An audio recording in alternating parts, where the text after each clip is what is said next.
दोस्तों नमस्कार, नेताजी लाइव में आपका स्वागत है। आज हमारे साथ शांत और शालीन व्यक्तित्व के धनी, मुझे लगता है किसी परिचय के मोहताज नहीं है, धौद विधानसभा क्षेत्र के निवर्तमान विधायक श्रीमान परशुराम जी मौर्य के सुपुत्र श्रीमान महेश जी मौर्य आज हमारे साथ में है। बातचीत का दौर शुरू उससे पहले मीडिया प्रोडक्शन सच का सामना आपका स्वागत करता है। सर बहुत बहुत धन्यवाद। सर, सबसे पहला मेरा प्रश्न आपसे यही है, रालोप सुप्रीमो श्रीमान हनुमान बेनीवाल जी, धौद विधानसभा क्षेत्र की संपूर्ण जिम्मेदारी आपके मजबूत कंधों पर है, इस पर आप क्या कहना चाहेंगे सर? सबसे पहले तो मैं हमारे सुप्रीमो हनुमान जी बेनीवाल जी का बहुत बहुत आभार प्रकट करता हूं कि उन्होंने मेरे पे विश्वास किया और जो धौद की जन भावना थी, क्योंकि उन्होंने सारा जांचा परखा कि 5 साल जो मैंने काम किया है और उस 5 साल के काम के पीछे उन्होंने मुझे चुना, इसके लिए उनका बहुत बहुत धन्यवाद। दूसरा प्रश्न सर इस चीज के लगातार है सर, धौद विधानसभा क्षेत्र से और लक्ष्मणगढ़ विधानसभा क्षेत्र से आपके पिताजी लगातार कांग्रेस पार्टी से विधायक रहे, मंत्री रहे, कदावर नेता रहे कांग्रेस पार्टी के, यहां तक कि प्रदेश के मुख्यमंत्री ने यह भी कहा, यहां तक कि उनके टॉपिक की भी तारीफ करते रहे हैं। आपने भी नेतृत्व किया है सर, कांग्रेस पार्टी से आपको टिकट नहीं मिली है, आपने रालोपा को प्रायोरिटी दी है सर, कांग्रेस पार्टी ने आपको टिकट नहीं दी या फिर आपने उससे रिजाइन किया सर कि मना किया कि भाई मैं यहां से नहीं लड़ूंगा, क्या रीजन है सर? और वहीं से कांग्रेस पार्टी ने धौद विधानसभा क्षेत्र से जगदीश दानोदिया को टिकट दिया सर, क्या कहना चाहोगे? ऐसा है, कांग्रेस का उम्मीदवार मैं था, मैंने कांग्रेस से उम्मीदवारी जताई थी, इसमें कोई संशय नहीं है। पिछले दिनों में जो घटनाक्रम हुआ है बड़ा दुर्भाग्यपूर्ण हुआ और मुझे बड़ी तकलीफ और खेद है कि जो निर्णय कांग्रेस पार्टी ने किया और ऐसे व्यक्ति को टिकट दिया जिन्होंने पिछले चुनाव के अंदर ये कहा कि मैं परशुराम मौर्य जी को वोट नहीं देना। इसलिए मैं इस चीज़ पे कहना चाहूँगा कि उनका जो उम्मीदवार है वो कतई कांग्रेसी नहीं था, उन्होंने ऊपर से भेजा गया थोपा हुआ कैंडिडेट है।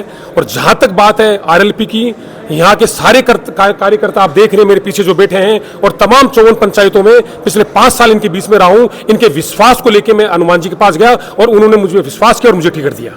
सर, धौद विधानसभा क्षेत्र से आपके पिताजी विधायक रहे सर, खूब काम किया, लोगों के बीच में रहे सर, आपको क्या लगता है उनका काम, लोगों के बीच में जुड़ाव, आपको उनके व्यक्तित्व से आपको फायदा मिलने वाला कहीं ना कहीं? मैं आपके माध्यम से कहना चाहूँगा आदरणीय सोनिया जी को, राहुल जी को, प्रियंका जी को कि एक दलित कद्दावर नेता जो सन 1977 में जब सारी पार्टियां हारी थी तब 77 के अंदर उन पर विश्वास किया और कांग्रेस पार्टी से जीत के आए और वो कांग्रेस के सच्चे सिपाही हैं। उन्होंने कभी भी कांग्रेस के आगे जाके काम नहीं किया, लेकिन मुझे खेद इस बात का है कि उनके परिवार से मैं उनका बेटा आता हूं और जो विश्वास उनको मेरे पे करना चाहिए था, उनको इतिहास देखना चाहिए था। और मुझे दुख इस बात का है कि हमारे परिवार को दरकिनार करके उन्होंने जो उम्मीदवार बताया है उससे पूरी जनता में रोष है और खासकर दलित समाज में रोष है।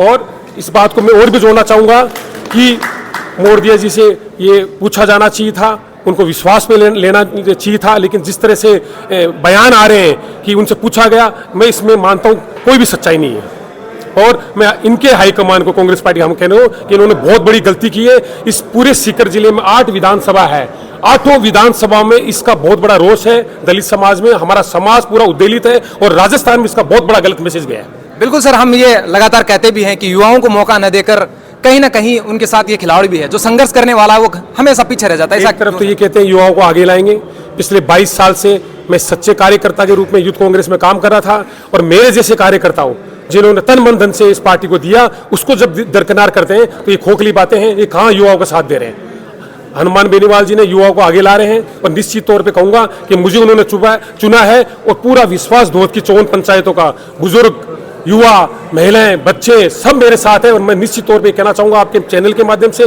कि मैं यहाँ से चुनाव जीत के जाऊँगा। बिल्कुल सर। सर, आपके रालोपा के जितने भी कार्यकर्ता हैं उनमें जोश, जुनून, जिंदादिली, जाबाजी ये सब तो देखने को मिलती है, लेकिन मेरा प्रश्न ये है सर कि आपने कांग्रेस का नेतृत्व किया है, क्या वहां से या अदर जितने भी पार्टियां उनके कार्यकर्ता भी आपके साथ में हैं? ऐसा है, हमारा परिवार का रिश्ता रहा है, मेरा रिश्ता प्रत्येक व्यक्ति से, प्रत्येक परिवार से 22 साल से लगातार रहा है। मैं एक एक व्यक्ति को एक एक ढाणी में, एक एक गांव में जानता हूं और सारे लोग 54 पंचायतों के जो ग्राम पंचायतें आते हैं धौद के अंदर, उनके बीच में नगर पालिका हमने बनाई, पंचायत में मैं चुनाव में रहा, तो मुझे इसमें कतई ये नहीं लग रहा कि कोई मुझे जानता नहीं है। मेरा चेहरा जाना पहचाना है और मेरे चेहरे को मुझे देख के मैं समझता हूँ धौद की जनता मेरे लिए वोट करेगी। बिल्कुल सर। सर, 25 नवंबर को इलेक्शन होना है सर, उससे पहले रालोप सुप्रीमो हनुमान बेनीवाल जी या बड़े बड़े आपके दिग्गज नेता आपके पार्टी के हमें ये जानना चाह रहे हैं कि धौद विधानसभा क्षेत्र में कोई बड़ी ऐसी सभा रखने का आपका प्लान है? बिल्कुल निश्चित तौर पे मेरे पास में ओंकार मूर्ति जी बैठे हैं, ये पूरा धोध को संभाल रहे हैं और ओंकार जी ने पूरी रूपरेखा बना ली है। आने वाले कुछ दिनों में जैसे भी कार्यक्रम बनते हैं आपके बीच में सारे कार्यक्रम आएंगे, मीडिया को बताया जाएगा। और मैं समझता हूँ आदरणीय हनुमान बेनीवाल जी और हमारे जो चंद्रशेखर जी हैं, जो गठबंधन हुआ है, निश्चित तौर पर बड़ी सभाएं होगी और पूरा जोश धोध के अंदर देखने को मिल रहा है, क्योंकि उम्मीदवार जो था उनको पता है कि हमारे बीच में ईमानदार, सच्चा और एक विश्वास वाला आदमी हमारे बीच में है और ये हमारे विश्वास को कभी टूटने नहीं देगा। और मैं समझता हूँ पूरी धोध की जनता मेरे पे विश्वास करेगी। बिल्कुल सर, धोध विधानसभा क्षेत्र से आपके पिताजी विधायक थे सर, क्या अभी आप चुनाव प्रचार में रहेंगे सर लगातार? क्या पिताजी का साथ आपको मिलेगा सर? ऐसा है, पिताजी मुझे पूरा आशीर्वाद उनका मिला है, आगे भी मिलेगा। उन्होंने मेरा काम देखा है और उन्होंने पता है ये सच्चे कार्यकर्ता के रूप में से काम किया है। जो उम्मीदवारी मैं कर रहा था, मैं यूथ कांग्रेस के कोटे में कर रहा था, कोई परिवारवाद की बात नहीं थी और मुझे टिकट देना इसलिए चाहे था कि मैं पिछले 22 साल से संगठन में सक्रिय था और मेरी टिकट काट के यदि ऐसे व्यक्ति को टिकट दी जाती, इसका मुझे बहुत बड़ी तकलीफ और निश्चित तौर पे इसका खामियाजा कांग्रेस को भुगतना पड़ेगा। बिल्कुल सर, धोध विधानसभा क्षेत्र में चतुर्कोणीय मुकाबला है सर, जिसमें सीपीआईएम है, कांग्रेस है, बीजेपी है, कौन विरोधी लगता है सर आपको? निश्चित तौर पे रालोपा जीतेगी, आरएलपी जीतेगी और हम जीत के जाएंगे। कोई हमारा किसी से भी संघर्ष नहीं है। सर क्या लगता है कितने वोटों से लीड बना लेंगे? बिल्कुल अच्छे वोटों से हम जीत के जाएंगे और आप देखना एक इतिहास रचा जाएगा सीकर जिले में कि जो गलती इन्होंने की है उसका रिजल्ट इनके 3 तारीख को इनका रिजल्ट इनको मिलेगा। सर मैं फिर से कह रहा हूं, ये परिवर्तन जो है ये ऐसा परिवर्तन होगा जो बहुत बड़ा और पूरे सीकर जिले में देखो इसका मैसेज आ रहा है। सर आपके कार्यकर्ता जोश से भरे हुए हैं, इसमें कोई शक नहीं है। क्या इस मिशन को वो उस मुकाम तक पहुंचा पाएंगे? बिल्कुल निश्चित तौर पे मुझे पूरा विश्वास है। सर धोध विजय के बाद ऐसे कौन से काम है जो करवाना चाहेंगे प्रायोरिटी के साथ? ऐसा है, पिछले 5 साल में चाहे वो चिकित्सा के मामले हो, चाहे वो सड़कों के मामले हो, चाहे बिजली के मामले हो, हर जगह में मैंने उपस्थिति दी है। जहां लोगों की जो तकलीफ है, जो भी सुविधा देनी थी, चाहे वो गाँव में एजुकेशन शिक्षा को लेके हो, तो तमाम ये चीज़ें मैंने पिछले 22 साल में लोगों के बीच में रह के सीखी है और उनके काम कराए हैं। मुझे पता है लोगों की क्या तकलीफें हैं, गांव में क्या कमी है, पानी की क्या समस्या, बिजली क्या समस्या, सब मेरे से 1 to 1 एक कार्यकर्ता मेरे से जुड़ा हुआ है। और उन कार्यकर्ताओं को मैं इस मीडिया के माध्यम से कहना चाहूँगा कि आप महेश मोरदिया पे विश्वास करो और आपका विश्वास कभी मैं टूटने दूंगा। एक एक कार्यकर्ताओं को मैं प्रत्येक रूप में खुद मिला हुआ हूँ, उनके बीच में रहा हूँ, इसलिए मुझे नहीं लगता कि वो लोग कहीं दूसरी तरफ जाएंगे। सारा 54 पंचायतों में लोगों का यही विश्वास है कि काम ये कराता है, हमारे बीच में रहा है और मेरे पे विश्वास करेंगे। सर आप धोध विधानसभा क्षेत्र ही नहीं बल्कि संपूर्ण सीकर जिले में जाना पहचाना चेहरा है, आपके देखने वाले हैं, चाहने वाले हैं। सर कोई संदेश 25 नवंबर तक आप अपने कार्यकर्ताओं को देना चाहेंगे मीडिया प्लेटफॉर्म? मैं यही संदेश देना चाहूंगा कि मुझे 22 साल राजनीतिक जीवन में हो गए हैं। मैं 2001 में जनरल सेक्रेटरी बना, लगातार तीन बार मैं महामंत्री रहा, राष्ट्रीय सचिव रहा। कभी किसी मेरी कोई शिकायत नहीं आई और कभी किसी को ये महसूस नहीं होने दिया। मेरी साफ छवि रही है और इतनी ईमानदार छवि रही है कि प्रत्येक कार्यकर्ता जानता है कि रात को 12 बजे भी फोन करो तो महेश मोरदिया हमारे साथ खड़ा रहता है। मैं पूरी ये कहना चाहूंगा कि आपका भाई खड़ा हो रहा है, आप खड़े हो रहे हो, मुझे मेरे विश्वास करो और मेरे कंधे मजबूत करके मुझे जिताओ। मैं कभी भी जनता को ये महसूस नहीं होगा कि हमने गलत उम्मीदवार चुना है। और मैं धोध की जनता को धन्यवाद, साधुवाद देना चाहता हूँ कि मेरे जैसे छोटे से कार्यकर्ता पर इतना विश्वास जता रहे हैं। पिछले नॉमिनेशन बनने के बाद जिस तरह से मेरे पास मैसेज आ रहे हैं, लोग मेरे से मिलना चाहते हैं कि आप हमारे गांव में आओ, आपके साथ हैं, मुझे बहुत खुशी हो रही है। और मैं धन्यवाद देना चाहूंगा दोबारा से कि इस विश्वास को हम कायम रखें और आने वाले 25 तारीख को मेरे पक्ष में मतदान करेंगे, इसलिए मैं अपील करना चाहता हूँ। बहुत बहुत धन्यवाद सर। ये थे हमारे साथ महेश जी मोरदिया, रालोप सुप्रीमो प्रत्याशी, और जिन्होंने बहुत ही बेहतरीन तरीके से, बेबाक तरीके से अपनी बात को रखी है। हम थोड़ा और बातचीत करना चाहेंगे। ओंकार सर हमारे साथ में है। सर तमाम जितने भी राष्ट्रीय लोकतांत्रिक पार्टी के कार्यकर्ता आज यहाँ पर मौजूद है। ये हुजूम छोटा सा न्यूज़ था सर, उस न्यूज़ के साथ में इतना पांडाल ये भर चुका है, क्या कहना चाहेंगे सर?